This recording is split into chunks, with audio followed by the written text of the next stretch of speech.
Alright, so I just got done watching the first episode of Moon Knight, and honestly, not too bad so far. It didn't blow my socks off or anything like that, but for a first episode and the first time that we've actually seen the Moon Knight character in anything, movie or show, I thought this was actually a pretty good introduction to the character. We got to see a little bit of everything. We got to see all the different personalities, we got to see a little bit of Moon Knight, we got to see a little bit of the other characters like Khonshu.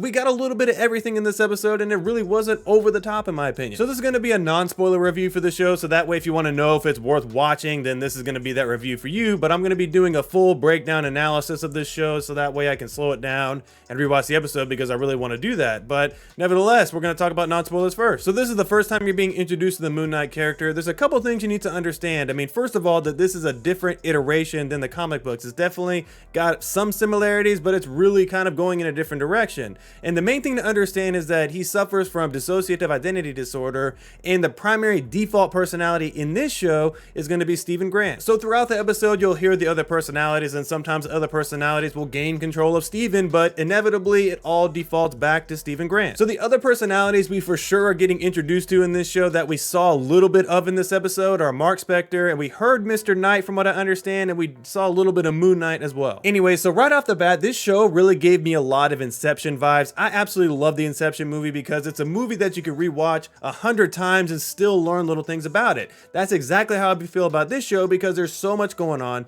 so many things to dissect, and it really makes me want to analyze it and learn more about this character. Also, it reminds me of Inception because there's so many little moments where you kind of wonder, okay, are we in a dream world now, or are we in reality again? There's so many moments where we're kind of going back and forth between both. There's a few moments in particular where Stephen loses consciousness, then one of the other personalities takes over, but we don't actually see this other personality take over, and he just wakes up after some time has passed. Sometimes it's been a long time, sometimes it's just been a short amount of time, and some crazy crap has happened. I don't want to spoil it for you, but it's actually pretty epic. The one thing I have to do is I have to give Oscar Isaac his flowers because he has a huge range in this show.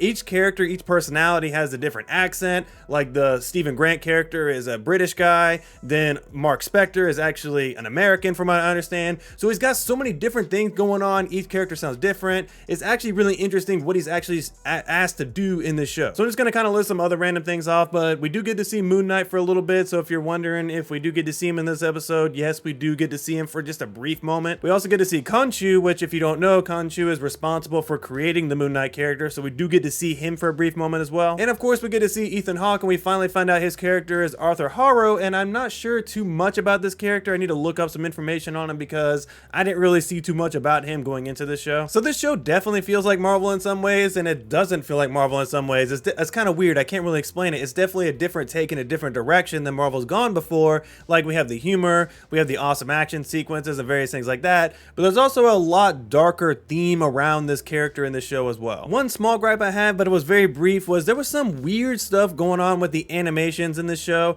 Like it didn't feel like the high quality animations that I'm used to seeing from Marvel.